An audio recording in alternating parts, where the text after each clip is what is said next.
Yo, so I just left the restaurant, and the restaurant is on like a strip.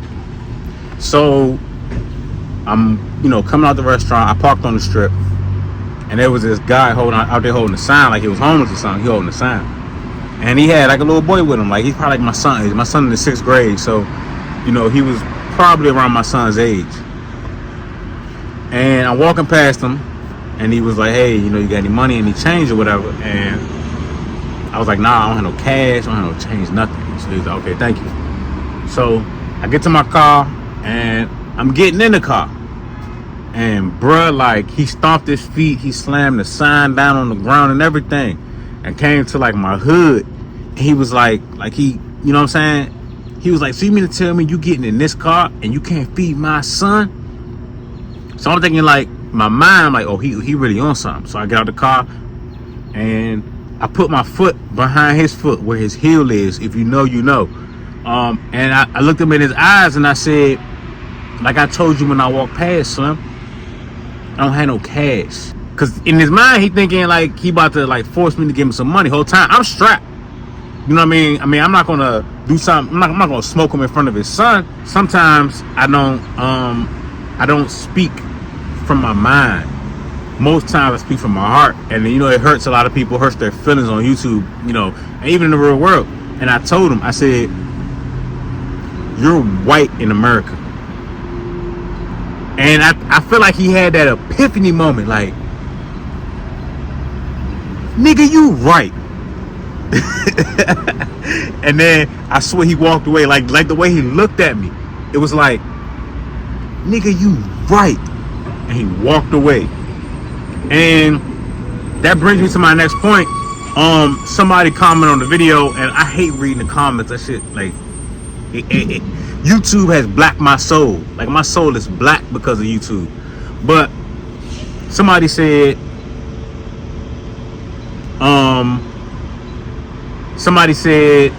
"Oh, you're out of touch with the average American." And I responded to them, "You damn right. I'm out of touch with the average American." So let me tell y'all something, right? As a grown fucking man, right? My father had to get me a job. I think I want to say I was like 20 or 21, somewhere like that. Had to get me a job at fucking Subway. He knew the owner that owned a chain of Subways, right? And I'll put a picture up of the Subway I worked at. Man, even though I had a job at Subway, these niggas ain't even let me fold a fucking sandwich. I used to sweep fucking floors, okay? Clean fucking bathrooms. Like, there used to be a homeless man that would come in the Subway. I don't know what he ate, but he had that mud butt, and I would have to plunge the fucking toilet and clean his shit up. You know how you somebody stop up a toilet and you got plunging and the motherfucking the toilet flow over and the shit be all over the floor? Yeah, every day. 21 years old, fucked up credit, living with my parents, and had to clean shit from a fucking homeless man. I felt like one of these nurses or somebody had to wipe somebody's ass that works at like a hospice or something. You know what I mean? And I had to like suck my pride up. That was the lowest point I was ever at in my fucking life. Period. I wasn't even good enough to fold a fucking sandwich. Like, them niggas was getting tips. I wasn't getting shit because I was nobody. I was sweeping the floor, cleaning the bathroom, cleaning up the kitchen area, cleaning up like the little bar area where they make the sandwiches at. Like, that was my job. The lowest ever. And I've come so far and I've learned so much that to the point now where it's like, you damn right I can't identify with the average American. Let me just say it like this, right? You want to know something that burn? Something that fucking burn, nigga? I had to pay the IRS almost $200,000. So, like, my wife and I, we used to be on food stamp. Facts, nigga. Check my motherfucking resume. We used to live in Glass Manor, and we used to drive across the motherfucking bridge to Whole Foods in Virginia just to get decent food, because the food across the street from Glass Manor in Eastover was fucked up. And let me tell you this, right?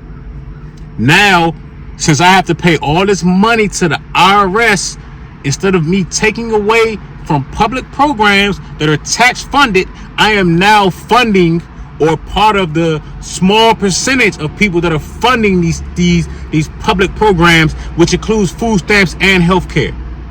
Facts, nigga.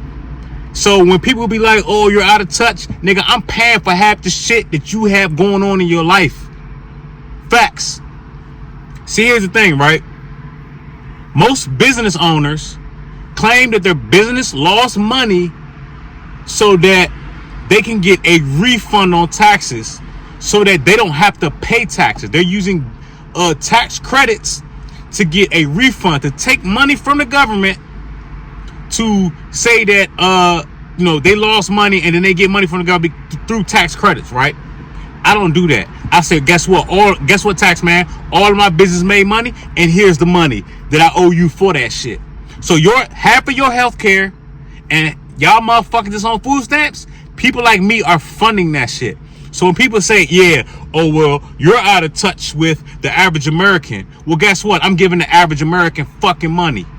And I don't give a fuck what none of y'all niggas say. Y'all will never be on my level.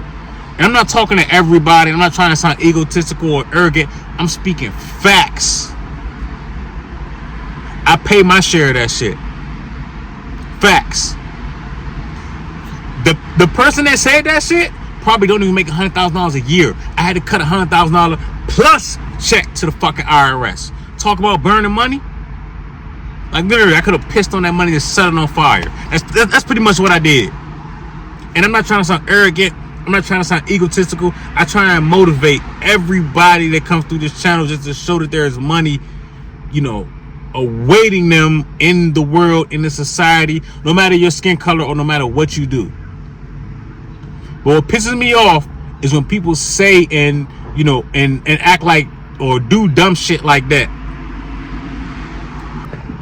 It's always the motherfuckers who don't got shit that got everything to say. But you can barely afford to even feed your fucking family. But you got an opinion on how, based on what I'm saying and how I feel. Like, most of y'all ain't never picked up another nigga shit a day in your life. A day in your life, nigga. And let me just say this. I never go back to that shit. So you damn fucking right I don't understand how the average American feels.